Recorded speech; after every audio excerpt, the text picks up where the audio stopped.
today's story is Beat the sheep. Beat the Sheep. Sige, read. All together. Kamutanan. Beat the sheep. Once upon a time, there was a sheep called Beat. He did not have clean feet, walking around a muddy field made his feet dirty. One day he went to the sea to clean his feet.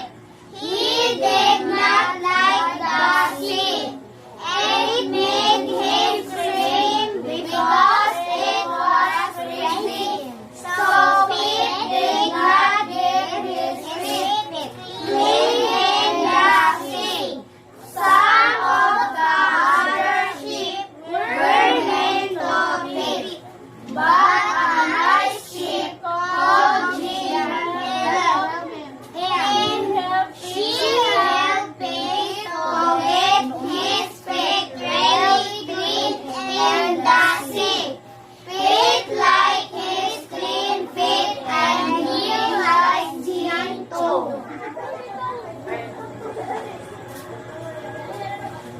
So I will read it in English and I will explain it in vernacular or Bisaya. Okay. Once upon a time, there was a sheep called Pete. So naakunoy sheep na ang pangalan kay Isa may pangalan? Pete. He did not have a clean feet. So hugaw kuno ang tiil ni Sheep. Pete. Walking around a muddy field made his feet dirty.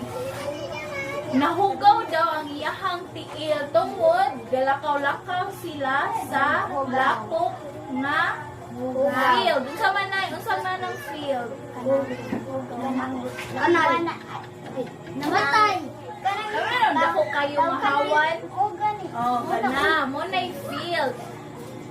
So one day he went to the sea to clean his feet. So sa kaadlaw daw niadto siya sa unsa man ang sea? Dagat para limpyuhan ang iyahang tiil to clean his feet. Then he did not like the sea. It made him scream because it was freezing.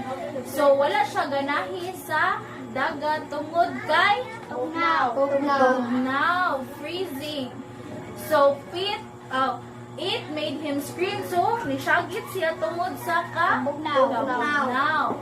So Pete did not get his feet clean. So wala niya na limpyo or nahugasan na iyahang tiil. Some of the other sheep were mean to Pete. Unsa may pasabutan ng mean? Unsa may pasabutan ng mean? Any idea? Mean. Kanang salbahe sila, kanang kaning rude, kaya nang maldito sila kang Pete.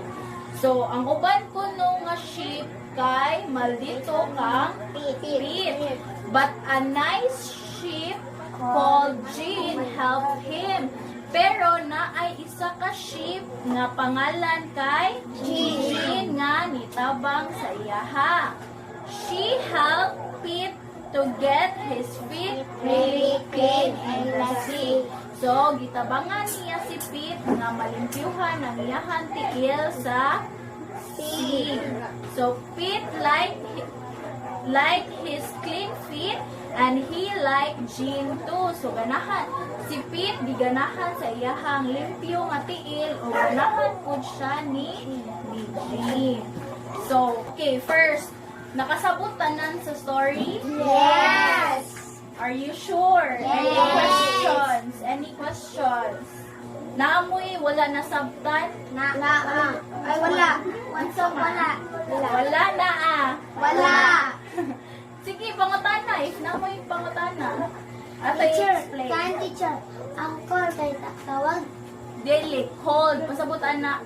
Dili, tawag na ka ng tawag sa cellphone. Murag, tawag niya sa imuha. Like, akong tawag ni mo, Nerdjan, kay imong pangalan, kay Nerdjan man. Oh. Ana, ha? Dili, tawag na call sa cellphone, ha? Unsa pa? Isa pa yung lain-lain questions. Unsa man? Get? Asa man? Gani? Kuan, gihimo niya nga para malimpyo ang iyahang tiil. Unsa pa? Napay lang question? Ang saman. Because it was kani freezing. Ang saman. Because tungod wala niya ni syagit siya tungod sa kabugnaw sa dagat, sa tubig sa dagat. So wala niya nalimpyuhan ang iyang tiil tungod sa kabugnaw. Kinsa pa na ilang questions? Other. Lai, other. Ang uban nga ship, kani other ship. Ang other ship daw kay malito sa iyaha. So ang uban nga ship. Ang sa paman, napay lain? Wala na, okay. So for today, atong i-discuss ang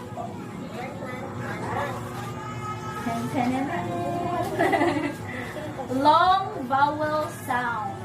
Long vowel sound na I. E and EA.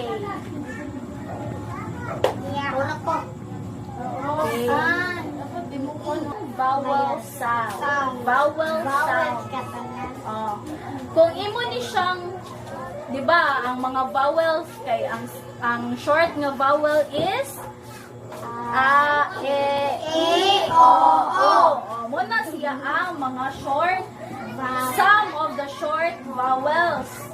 So, kani siya is, example ni siya sa long vowel sound. So, ano ni pag-pronounce? E. So, kani siya, E, gabon siya, prolong siya tungod kay duha siya kabuok, di ba? Ang pronunciation maong gidungan ni nako sila og discuss tungod it has the same sound when you pronounce it in words. For example, E. Example, you say B. B. If you kung imo siyang i-sound out, basahon mo siya as B. E. B. E. As a word, you will read it as B. B. Diba? B niya E. You combine B. B. Another example. C. If you sound it out, E. E. Combine it, C. So, kani siya, diba, kung imo siyang i-pronounce as short vowel, A o E siya.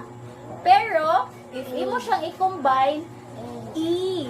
E. It has the same sound as double E. Okay. So, ang example ani is C. If imo siyang i-sound out, E. E.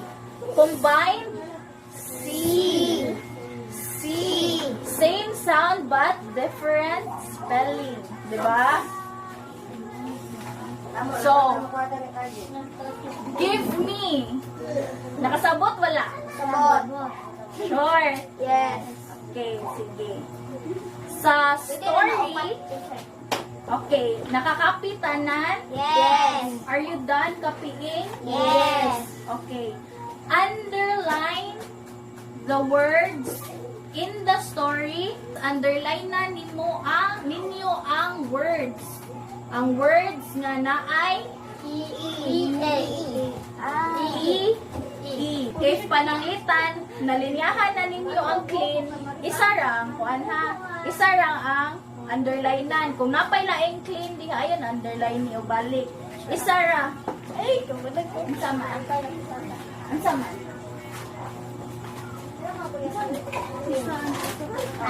Dili, underline ni sa inyong notebook. Underline the words that has this long vowel sound. Isang pila lang na Dili, underline in your notebook. Isang pila lang nakakuan. There are 10 words in the story. There are 10 words in the story that has this long vowel sound. Yes.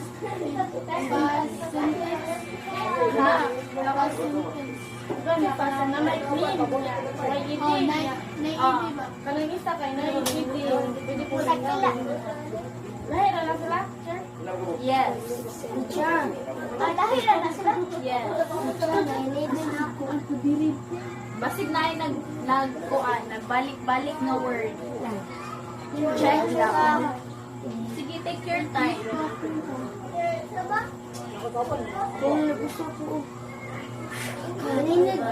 Clean o clean. Pwede na clean. Clean. That's not clean. Clean. Pwede na i-check. Different na. 10. Yes, 10. 10 words. Okay, for test 2, fill in the blank. All, yes. Copy and answer. So for test 2, it's fill in the blank. All the statement given in test 2 is or are in the story. Inside the box is the answers. Ay, ano lang ito yung section? Oh, ara mo sa mangitag answer sa kanang nasa box. So, aton sa lang box. Copy and answer.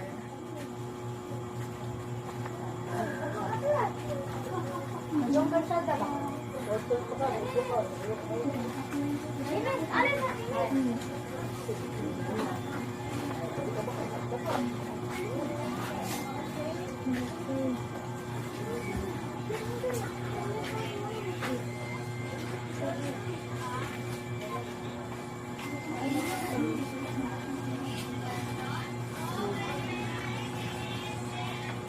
Are you done?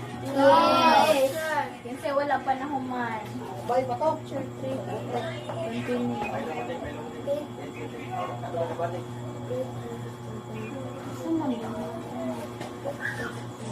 Number 6, wala mo to banda. Unsa man di ay ang nganong wala man di nakahugas si pizza yan di. Unsa man di ay ang C. The C was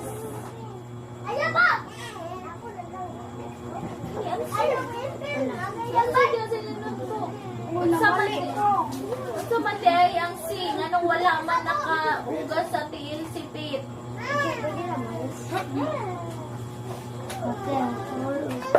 Pass your notebook. Kamang mahuman na. Clean. Pit.